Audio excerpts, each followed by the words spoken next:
تمام تعریفیں، حمد و ثنا اللہ تعالیٰ جل مجدہ الکریم کے لیے۔ درود و سلام نبی اکرم نور مجسم شفیع معظم احمد مجتبیٰ جناب حضرت محمد مصطفیٰ صلی اللہ تعالیٰ علیہ وسلم کی ذات والا صفات کے لیے حمد و صلات کے بعد، عزیز دوستو، بزرگوں، بھائیوں، اللہ تبارک و تعالیٰ نے قرآن حکیم میں نبی رحمت صلی اللہ تعالیٰ علیہ وسلم کی عظمتوں کا، شانوں کا، بلندیوں کا ذکر فرمایا ہے۔ امت مسلمہ نے اور امت کے مفسرین نے، علماء نے نبی پاک صلی اللہ تعالیٰ علیہ وسلم کی ہر عظمت پر، سید عالم صلی اللہ تعالیٰ علیہ وسلم کو عطا کی گئی ہر شان پر تفصیل سے کلام فرمایا۔ ہمارے بزرگوں نے سید عالم علیہ السلام کی عظمتوں کو کھول کھول کر امت کو سنایا اور بتایا، لیکن پھر بھی بہت سارے پہلو تشنا ہیں، اور جیسے جیسے وقت گزرتا جائے گا امت تک حضور سید عالم علیہ السلام کی عظمتوں کو پہنچایا جاتا رہے گا اور لوگ اس سے استفادہ کرتے رہیں گے۔ قرآن مجید میں اللہ تعالیٰ نے ارشاد فرمایا کہ یا ایھا النبی انا ارسلناک شاہدا ومبشرا ونذیرا، اے محبوب علیہ السلام، بے شک ہم نے آپ کو گواہ بنا کے بھیجا ہے، خوشخبری دینے والا بنا کے بھیجا ہے اور ڈر سنانے والا بنا کے بھیجا۔ پھر فرمایا وَدَاعِيًا إِلَى اللَّهِ بِإِذْنِهِ، اور ہم نے آپ کو اللہ کی طرف دعوت دینے والا بنا کے بھیجا ہے اس کے اذن کے ساتھ، وَسِرَاجًا مُنِيرًا، اور آپ کو چمکتا ہوا آفتاب بنا کے بھیجا ہے۔ دنیا کے اندر انسان میں جو چیز اسے رغبت دیتی ہے، جو اس کو عمل پر ابھارتی ہے، وہ اس کا عقیدہ اور اس کی سوچ ہوتی ہے۔ انسان کے جو افکار ہوتے ہیں نا، جو اس کی سوچیں ہوتی ہیں، وہ اس کے عمل کو مرتب کرتی ہیں۔ انسان کا جس طرح کا نظریہ ہوتا ہے، پھر وہ زندگی میں عمل بھی اسی طرح کے کرتا ہے، لوگوں کے بیچ رہ کے وہ وقت بھی اسی طرح ہی گزارتا ہے۔ قریش مکہ اور حضور سید عالم صلی اللہ تعالیٰ علیہ وسلم سے جو پہلے کے لوگ تھے، ان کے افکار بہت ساری خرابیوں کا شکار ہو گئے تھے، فکری کمزوریاں پیدا ہو گئی تھی، مختلف قسم کی اوہام پرستی کا وہ شکار تھے، تو ہم مات میں الجھ گئے تھے۔ حج کا موقع آیا ہے تو اب انہوں نے قبولیت کا یہ نظریہ گھڑ لیا ہے کہ ننگے ہو کے معاذ اللہ طواف کریں گے بیت اللہ کا۔ قربانی کا موقع آیا ہے تو جانوروں کا خون دیواروں کے ساتھ لگائیں گے خانہ کعبہ کی۔ اور قرآن حکیم ہمیں یہ بھی بتلاتا ہے کہ جب حج کر کے لوٹتے ہیں تو اب دروازوں سے نہیں گزرنا، اب ہم نے کوئی اور رستے پھلانگ کے گھروں میں آنا ہے، اس لیے کہ ہم نیک ہو کے آئیں۔ تو مختلف قسم کی تہمات انہوں نے گڑھ لی تھی، اللہ تبارک و تعالیٰ کی ذات کے بارے میں بھی، انبیاء کرام علیہ السلام کے بارے میں بھی۔ قرآن مجید ہمیں کہتا ہے کہ یہودیوں نے جناب عزیر علیہ السلام کو اللہ کا بیٹا کہا، عیسائیوں نے معاذ اللہ حضرت عیسیٰ علیہ السلام کو اللہ کا بیٹا کہا۔ تو افکار کے اندر جب انسان کے بہت زیادہ خرابیاں آ جاتی ہیں، یعنی ایک آدمی کا ذہن بن گیا نا سارے لوگ چور ہی ہیں، تو پھر کسی سے دوستی کرنا، کسی کے ساتھ چلنا، وقت گزارنا اس کے لیے دشوار ہی نہیں، محال بھی ہو جاتا ہے۔ اور اگر انسان محسوس کرنے لگتا ہے نا کہ یار نہیں، ایسا نہیں ہے، یہ میرے رسول کریم کی امت ہے، اور حضور علیہ السلام نے فرمایا میری امت کبھی گمراہی پر جمع نہیں ہوگی، تو امت میں خیر ہے، ہمیں خیر کو تلاش کرنا چاہیے۔ پھر انسان آہستہ آہستہ نرم ہونے لگتا ہے، لوگوں کو گنجائش دینے لگتا ہے، اور ان کی باتوں کو، ان کی کمزوریوں پر وہ استدلال کرتا ہے کہ یہاں کمزور پڑ گئے ہوں گے، یہاں یہ مسئلہ ہو گیا ہوگا۔ وہ کسی نے کہا تھا کہ جانے کس عمر میں جائے گی یہ عادت میری، روٹھنا اس سے تو اوروں سے الجھتے پھرنا۔ کئی دفعہ یوں بھی ہوتا ہے۔ تو ہمارے ہاں افکار میں اگر حسن رہے، تازگی رہے، خوبصورتی رہے، اب بھی کچھ لوگ ایسے ہیں جو اعتدال کا رستہ چھوڑ جاتے ہیں۔ صوفیاء کی جماعت میں جب سے ملنگوں نے قدم رکھا ہے، اور بہت سارے ایسے لوگ جو کہتے ہیں کہ نہیں تمہیں نہیں پتہ، بات معرفت کی ہے، تو ان لوگوں نے بھی خرابی پیدا کر دی۔ پھر اس کا نقصان یہ ہوا کہ کچھ دانشوروں نے، شعراء نے، سیاستدانوں نے معاذ اللہ یہاں تک کہنا شروع کر دیا کہ جو جس کو بھی پکارتا ہے کسی نہ کسی روپ میں اللہ کو ہی پکارتا ہے۔ افکار میلے کر دیے، بھئی اگر جس کو بھی جو پکارا جا رہا تھا تو وہ معاذ اللہ اللہ کو ہی پکارا جا رہا تھا، جس کے سامنے جو جھکتا تھا تو کوئی نہ کوئی اس کے ہاں توحید پائی ہی جاتی تھی، تو پھر اللہ کے رسول بتوں کے خلاف کیوں جہاد کرتے رہے؟ پھر لا الہ الا اللہ کا کیا معنی ہوا؟ تو ایک تو وہ طبقہ آیا، پھر ایک الحاد اور بے دینی کا رویہ کچھ لوگوں نے یہ بھی اختیار کیا کہ معاذ اللہ انہوں نے مسبب الاسباب کی بجائے لوگوں کو اسباب پر زیادہ توکل کرنے کا معاذ اللہ درس دیا۔ دعاؤں سے کام نہیں چلتا، خالی نعروں سے بات نہیں بنتی۔ اس کو یہاں تک لے گئے کہ اگر آج انہیں حضور کا کوئی معجزہ بتایا جائے، کسی کرامت کی بات کی جائے، اللہ تبارک و تعالیٰ کی طرف سے عطا کردہ کسی انہونی ایسی بات میں جس میں خالصتاً قدرت الہی کا دخل ہو، تو ان لوگوں کے لیے ماننا مشکل ہو جاتا ہے، کیونکہ انہوں نے زور ہی اس بات پہ دے دیا ہے۔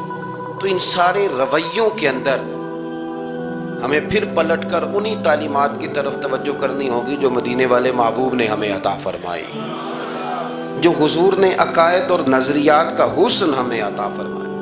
یہ میرا دور گھبرائے ہوئے لوگوں کا دور ہے، پریشان لوگوں کا دور ہے۔ ڈپریشن کے مریضوں کی تعداد 65% تک پہنچ گئی ہے۔ اس قدر زیادہ لوگ ڈرے ہوئے، پتہ نہیں کیا ہوگا۔ جو غریب ہو گیا وہ جانتا ہے شاید کبھی بھی میرا ہاتھ نہیں پڑے گا، جو بیمار ہو گیا وہ سمجھتا ہے کہ شاید کبھی تندرست نہیں ہوگا۔ تو کمزوری آ گئی اور تیزی کے ساتھ آئی۔ ٹی وی پہ بیٹھے لوگوں نے بھی کمزور کیا۔ پھر ایک تعویذ دھاگے والے تھے، انہوں نے بھی کہہ دیا تینوں کسی نے کچھ کیتا ہے۔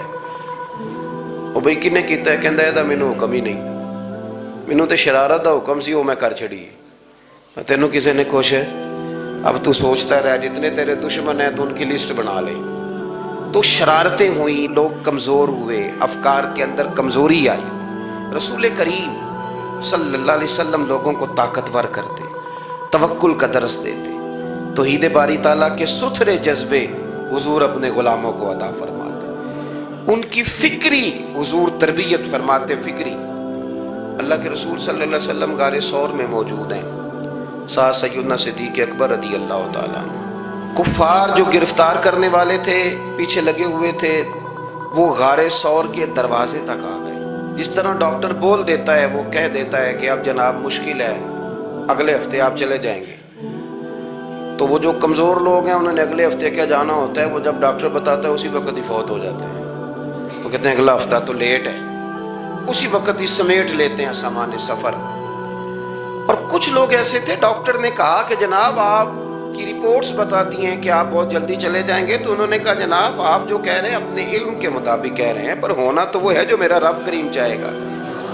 یہ وہ جذبات ہیں جو ہمیں رسول کریم علیہ السلام نے عطا فرمائے۔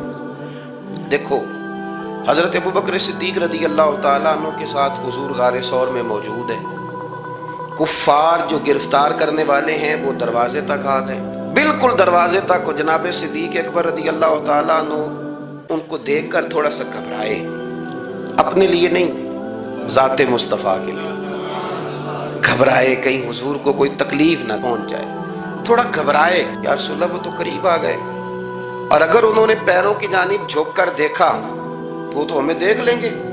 بالکل سرانے پہنچ گئے، یہ آ گئے، کھڑے ہو گئے، اور درمیان میں پردہ کیا ہے؟ مکڑی کا جالا، اور مکڑی کا جالا پھونک سے بھی اڑ جاتا ہے، تو مکڑی کا جالا بیچ میں۔ حضور وہ تو پہنچ گئے، ذرا جھک کر کے دیکھیں گے تو وہ تو ہمیں پکڑ لیں گے۔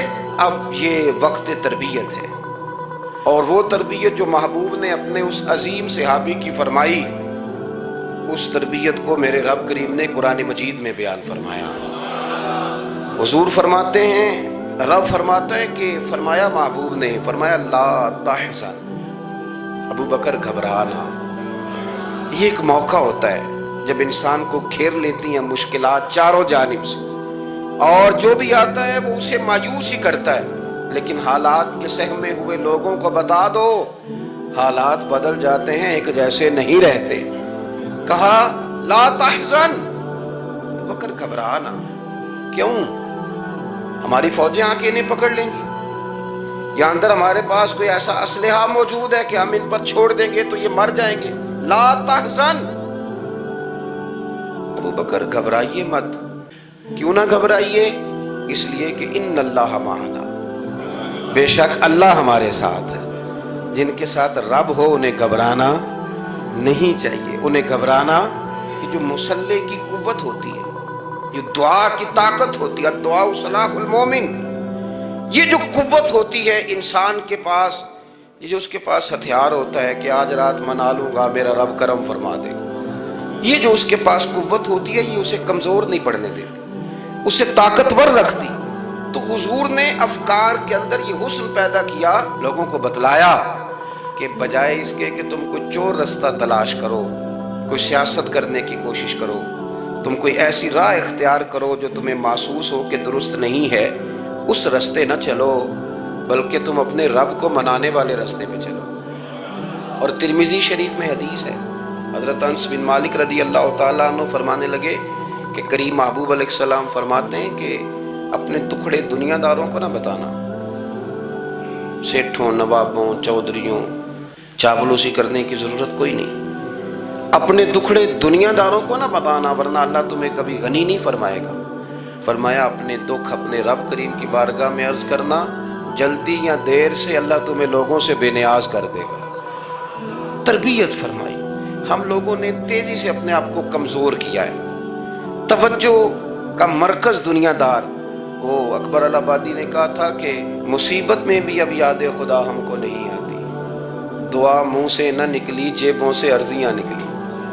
اب بھی نہ لوگ درخواستیں جمع کراتے ہیں، دعائیں نہیں کرتے.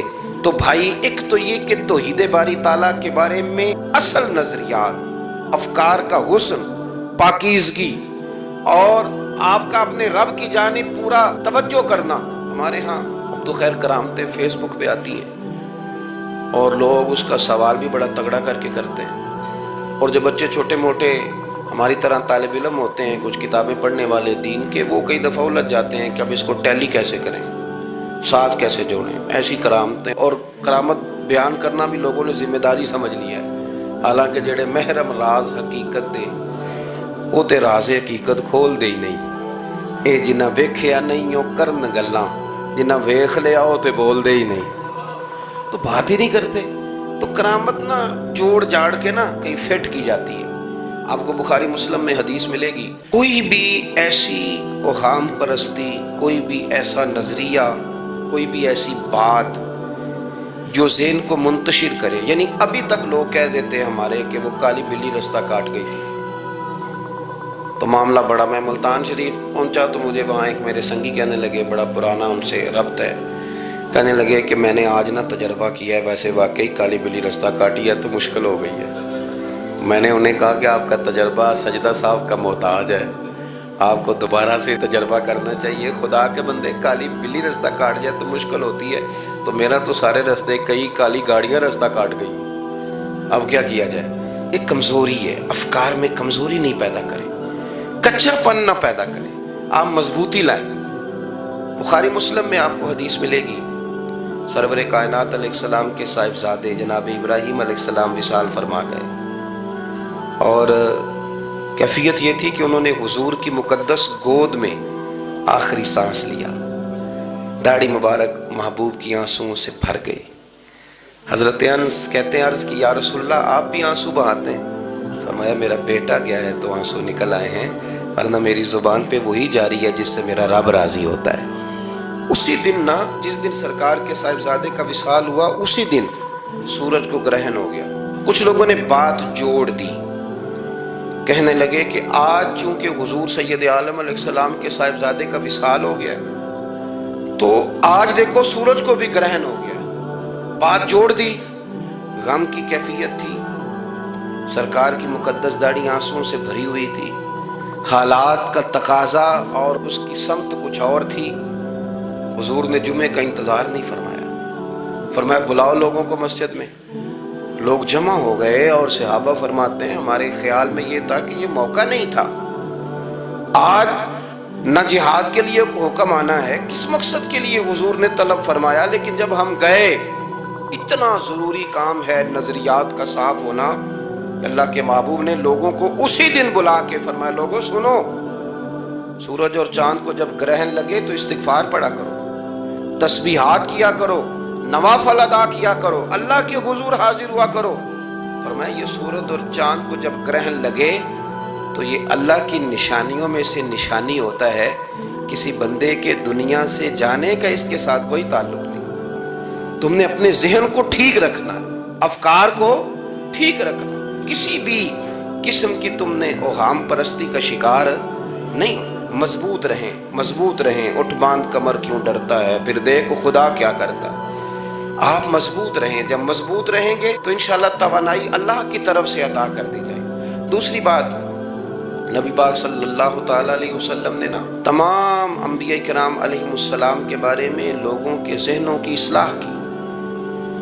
آپ کبھی قرآن حکیم کا مطالعہ فرمائیں، احادیث مبارکہ کو پڑھیں تو میرے محبوب کریم کی شان یہ ہے کہ حضور انبیاء کی شانیں بیان کرتے ہیں۔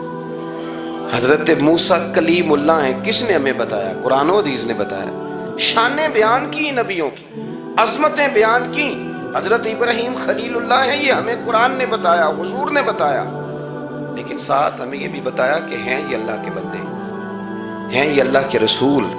نبی پاک صلی اللہ تعالیٰ علیہ وسلم نے افکار اور نظریات انبیاء کے بارے میں لوگوں کے درست فرمائے۔ مجموع زوائد میں حضرت مولا علی شیر خدا رضی اللہ تعالیٰ عنہ کی حدیث مروی ہے، ایک بدو آ گیا حضور کی بارگاہ میں کچھ مانگنے کے لیے۔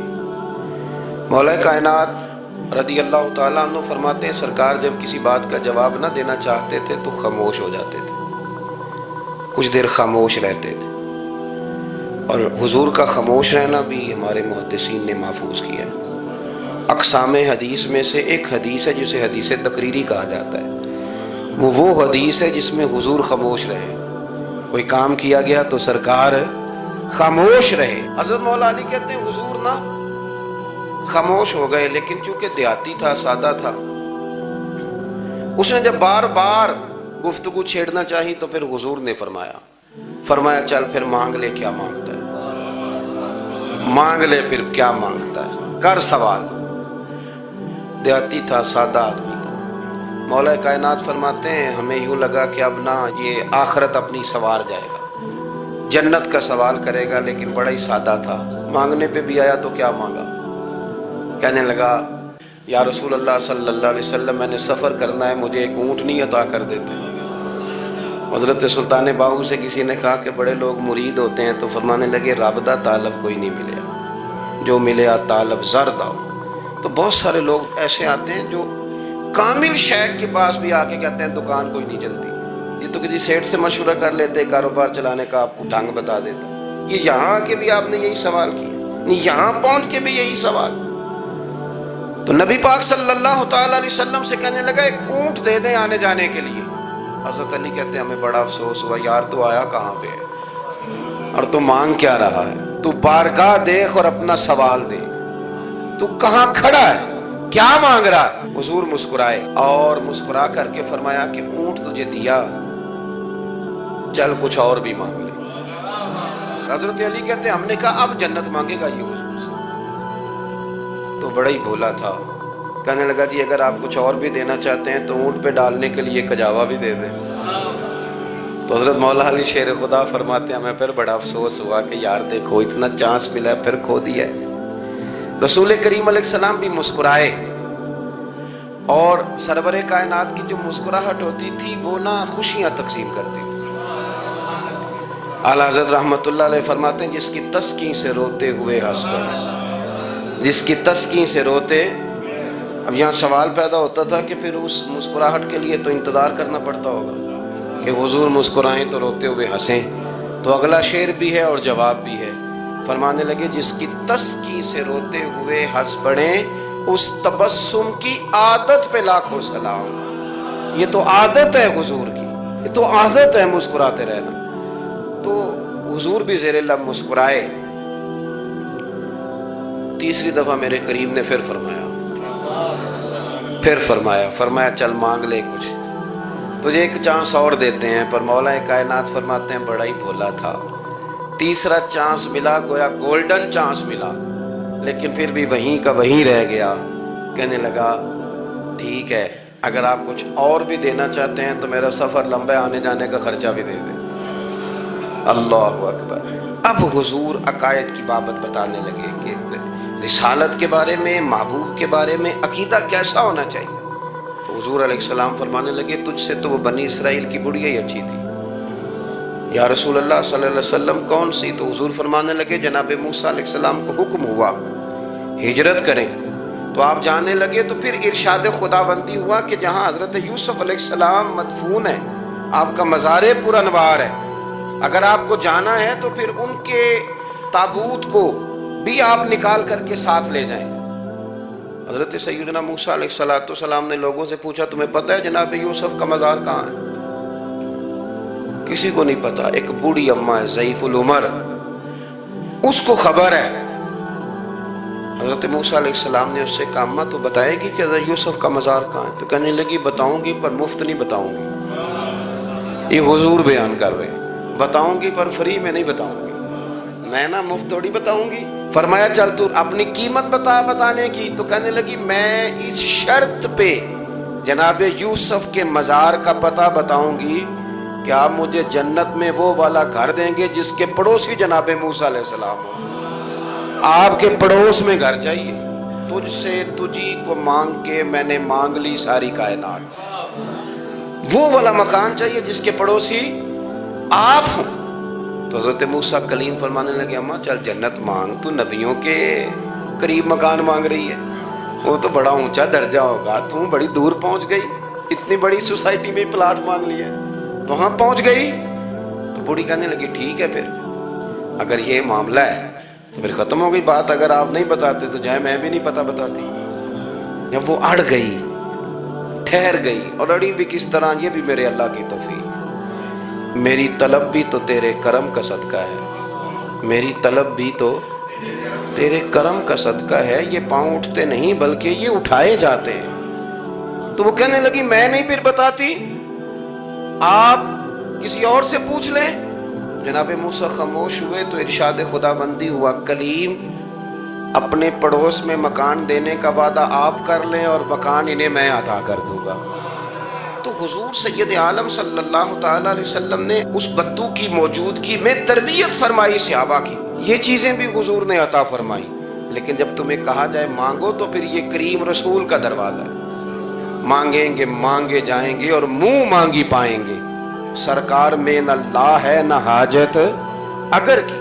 تو افکار کا حسن، نظریات کی پاکیزگی، ہمارے ہاں نا آج کل جو ہمیں لیکچر دیے جاتے ہیں نا، بالخصوص جو طلباء سائنس پڑھتے ہیں، تو وہ جب سوالات اٹھاتے ہیں تو اس میں کچھ ایسی چیزیں بھی آتی ہیں، یہ ابھی کورونا کے حالات جب پچھلے دنوں چل رہے تھے تو اس وقت دو تین قسم کے لوگ ہوئے، ایک تو وہ ہوتے ہیں جو بالکل ہی ڈرتے، کہتے ہیں وہ چھوڑو جو ہوگا دیکھا جائے گا، اور ایک وہ ہوتے ہیں جو اتنا ڈرتے ہیں کہ بیچارے اپنے سائے سے بھی ڈرنے لگ جاتے ہیں۔ تو یہ دونوں باتیں جو ہیں یہ درست نہیں ہیں۔ درست کیا ہے کہ آپ احتیاط بھی کریں گے پر بھروسہ اپنے رب کریم کی ذات پر کریں گے، بھروسہ اللہ پر۔ تو لوگوں کو ڈرایا جاتا ہے اور جو خوف پھیلایا جاتا ہے ہمارے ہاں وہ بڑا عجیب قسم کا انداز ہے، قبر کو کھڑکی کوئی نہیں ہوتی، دروازہ کوئی نہیں ہوتا، آکسیجن کیسے جائے گی؟ یا آپ کبھی ٹویٹر پر مختلف بڑے لوگوں کے پیغامات دیکھیں تو موت کے بارے میں جب وہ چیزیں شیئر کرتے ہیں تو عجیب سا رنگ اس کا محسوس ہوتا ہے کہ اللہ جانے یہ بیچارہ کہاں کھڑا ہو گیا ہے، اور خوف، اور لوگ اس کا ذہن بنا کے ڈرتے ہیں۔ ڈرنا چاہیے، ضرور ڈرنا چاہیے، لیکن ایک بات یاد رکھیں، حضرت مولا علی فرمایا کرتے تھے کہ ڈرنا تو اپنے اعمال سے چاہیے اور ان کو درست کرنا چاہیے۔ ڈرنا تو اس چیز سے چاہیے کہ کیا ہم نے وہ راستہ اختیار کیا ہے جو قبر کو بالکل تنگ کر دے گا، جو جہنم کے گڑھوں میں سے گڑھا بنا دے گا۔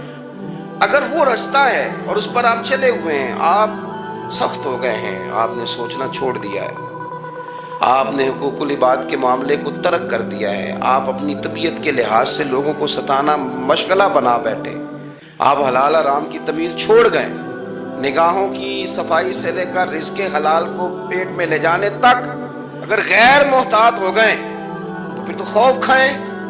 لیکن یہاں ان نظریات کی بابت جو حضور نے ہماری تربیت فرمائی، تو حضور نے ہمیں یہ نہیں فرمایا کہ میرا مومن ہو تو تم اسے کھڈے میں چھوڑ آؤ گے، ہو زندگی تقوی اور محتاط رہ کر گزارنے والا اور تم اسے کھڈے میں چھوڑ آؤ، یہ نہیں ہے، بلکہ فرمایا جو میرے مومن کی قبر ہوتی ہے روضۃ من ریاض الجنہ، وہ تم اسے نہ کھڈے میں نہیں چھوڑ کے آئے، باغ میں چھوڑ کے آئے ہو، آپ باغ کا تصور کریں پھر قبر کو سوچیں. نہیں باغ میں چھوڑ کے، اور باغ بھی معمولی نہیں، جنت کے باغوں میں سے باغ، جنت کی کیاریوں میں سے روضۃ من ریاض الجنہ. اب ذرا اس اینگل سے آپ اپنی قبر کو سوچیں، اس رویے کے ساتھ کہ اگر قبر آپ کی جنت کا باغ ہے تو باغ میں جاتے بندہ ڈرتا تو نہیں، اور باغ اتنا حسین ہے کہ جس میں پہلی آنکھ کھلے گی تو پہلی نظر اٹھے گی تو مدینے والے محبوب کا چہرہ نور نظر آئے گا. اتنا شاندار باغ، آپ اس کی رعنائی، اس کا حسن اور اس کی خوشبو کو ملاحظہ فرمائیں. تو حضور نے نا ہماری تربیت فرمائی. میں اکثر کہا کرتا ہوں احباب سے کہ انسان 10-15 سال کے بعد پردیس سے واپس لوٹے اور ماں اگر موجود ہو نا گھر میں، اتنا تگڑا استقبال کرتی ہے کہ مزہ آ جاتا ہے. اس کا بس نہیں چلتا، مکان بھی نہیں بنا دے، فلانی چیز بھی نہیں لے آؤ، میرا پتر آ رہا ہے، فلانی بھی. تو سالوں بعد بندہ گھر لوٹے تو ماں اتنا استقبال نہیں کرتی جتنا قبر میں اللہ کی رحمت بندے کا استقبال کرتے. اس لیے جب یہ سوچ بن گئی تھی نا صحابہ کی حصول جنت کی، تو پھر ان کو لگاؤ ہو گیا تھا. پھر دنیا کی زندگی، جاہ و جلال، مال و دولت اتنا زیادہ وقت نہیں رکھتا تھا ان کی نظر میں. پھر وہ سمجھ گئے تھے اس بات کو کہ کن فی الدنیا کانک غریب و عابر سبیل، سمجھ گئے تھے کہ یہ مسافر ہیں ہم یہاں. اور وہ پھر اتنا زیادہ اپنے ذہن پہ چیزوں کو سوار نہیں کرتے تھے، محسوس کرتے تھے کہ اتنی زندگی ان کی ہے، اتنی زندگی ان کی گزر گئی ہے، محسوس کرتے تھے. اور اس پر پھر وہ جو فوکس کرتے تھے وہ آخرت کے لیے کرتے تھے. ایک خاتون حضور کی بارگاہ میں حاضر ہوئی، یہ بھی سیاستہ میں آپ کو روایت ملے گی، بہت ساری کتابوں میں ہے لیکن اس کی اصل آپ کو بخاری شریف میں ملے گی. حضرت ابو ہریرہ رضی اللہ تعالیٰ عنہ فرماتے ہیں کہ خاتون آئی تو اس نے آ کر نا بڑے درد کے ساتھ حضور کی بارگاہ میں استغاثہ پیش کیا. عرض کرنے لگی یا رسول اللہ صلی اللہ علیہ وسلم، میں نا مرگی کی مریض ہوں، بڑی تکلیف میں ہوں. یہ جو مرگی کا مرض ہوتا ہے یہ اعصابی بھی ہے، جسمانی بھی ہے، ذہن کو کنٹرول کرتا ہے اور انسان جسمانی طور پر بھی بالکل اس وقت جب دورہ ہوتا ہے مفلوج ہو جاتا ہے، ذہنی طور پر بھی خوشی غمی آنا جانا دشوار ہو جاتا ہے انسان کے لیے. تو وہ خاتون عرض کرتی ہے یا رسول اللہ صلی اللہ علیہ وسلم، مجھے مرگی ہے، کریم آپ دعا فرمائیں، رب مجھے شفا عطا کر دے. حضور دعا فرما دیا کرتے، اللہ تعالیٰ نے میرے محبوب کے وجود کو ہی شفا بنایا. لعاب دہن مولا علی کی آنکھوں پہ لگائیں تو رب کریم فوراً شفا عطا فرمائے. لیکن حضور نا تربیت جب کرتے نا، تربیت لوگوں کے بیچ، تو پھر نظریات کو، عقائد کو، افکار کو حضور غسل دیتے، وضو کراتے. یہاں بھی سرکار نے صحابہ کے بیچ اس خاتون سے گفتگو فرمائی اور حضور فرمانے لگے اگر تو کہے تو میں دعا کرتا ہوں رب تجھے شفا دے دے گا. حضور فرمانے لگے اگر تو کہے میں دعا کرتا ہوں اللہ شفا دے گا. اور فرمایا اگر تو کرے صبر تو میرا وعدہ ہے رب بغیر حساب کتاب جنت عطا کرے گا. اب یہ سوچ ہے، یعنی ہمیں جب چانس ملتا ہے دنیا اور آخرت میں چیزوں کو عکس کرنے کا تو آپ نظر دوڑا لیں دائیں بائیں کہ لوگوں نے توجہات کہاں اپنی مرکوز کی ہوئی. حضور نے فرمایا اگر تو کہے تو رب کریم ہے، وہ شفا دے گا، میں دعا کروں گا. اور اگر تو صبر کرے، مانا کیا کہ اگر تو مرگی کے ساتھ ہی گزارا کرے، اس کے ساتھ ہی وقت بتائے تو پھر رب تجھے جنت دے گا. یہ سمجھ لیں بات، اس پر غور کریں. وہ جو بیماری کو رحمت کہا گیا تو یہاں اس کا عملی مظاہرہ ہونے جا رہا ہے. حضور فرمانے لگے گر تو صبر کرے تو رب جنت دے گا. صحابہ کہتے ہیں اس بوڑھی نے 1 منٹ نہیں لگایا سوچنے کے لیے، فوراً عرض کرنے لگی. گویا عرض کرتی ہے حضور تھوڑی سی تو زندگی ہے، میں مرگی کے ساتھ ہی گزارا کر لوں گی، آپ دعا کریں رب مجھے جنت عطا کر دے، ہاں میرے لیے جنت کی دعا کر دیں. تو صحابہ فرماتے ہیں حضور نے دعا کر دی، گویا وعدہ ہو گیا جنت کا. وہ عرض کرتی ہے یا رسول اللہ صلی اللہ علیہ وسلم جب مرگی ہوتی ہے تو میرے وجود سے کپڑا ہٹ جاتا ہے، ستر کا مسئلہ بنتا ہے، اس کے لیے آپ ضرور اللہ کے حضور عرض کریں. تو سرکار نے دعا کر دی. صحابہ فرماتے ہیں کہ وہ دیر تک موجود رہیں، دیر تک. حضرت عثمان غنی کے زمانہ مبارکہ تھا، وہ بوڑھی موجود رہیں. جب بھی انہیں مرگی ہوتی تھی کپڑا اپنی جگہ پہ موجود رہتا تھا. اور جب ہم سے کوئی کسی جنتی کو دیکھنے کا سوال کرتا تھا تو ہم کہتے تھے اس بوڑھی کو دیکھ لو، اسے دنیا میں ہی حضور نے جنت کی بشارت عطا فرمائی. تو جو سمجھنے کی بات ہے وہ یہ ہے توحید، رسالت، قبر، حشر، اس کے بارے میں اپنے نظریات کو صاف ستھرا رکھیں۔ وقت تیزی سے بیت رہا ہے، وقت جو اپنی اس کی سپیڈ ہے اس کے ساتھ وہ گزر رہا، قریب ہوتے جا رہے ہیں لوگ قبر کے، آخرت کے۔ کرنے کا کام یہ ہے کہ ہمارے نظریات وہ ہوں جو ہمیں رسول کریم نے عطا فرمائے۔ حضرت فاروق اعظم رضی اللہ تعالیٰ عنہ جیسے دلیر آدمی حضور کے مقدس وجود پر موٹے بان کی چارپائی کے نشان دے کے جب روئے ہیں تو حضور نے وہاں بھی تربیت فرمائی ہے۔ فرمایا عمر کیا تم پسند نہیں کرتے کہ اللہ آخرت کی ساری شانیں ہمیں ہی عطا کرے، اور دنیا میں ہم تھوڑی سی مشکل دیکھ لیں تو ان چیزوں کو ہم نے سمجھنا ہے۔ یہ چیزیں ہمیں جینے میں آسانی پیدا کریں گی، ہمارے لیے مددگار ثابت ہوں گی، ہمارے افکار کو یہ تازہ رکھیں گی۔ پھر بہت زیادہ الجھاؤ، بہت زیادہ پریشان ہونا، بہت زیادہ ڈپریشن کا شکار ہونا، بہت زیادہ ہمارا دنیاوی معاملات کے اندر تفکر کرنا، یہ ہمیں کمزور نہیں کرے گا بلکہ ہم توانا رہیں گے۔ اللہ کے حضور دعا ہے مالک کریم کہی ہوئی باتوں کو قبولیت کا درجہ عطا فرمائے۔ دوران گفتگو جام بھول گئے، اللہ ہمارے ساتھ درگزر والا معاملہ فرمائے۔ آخر دعوانا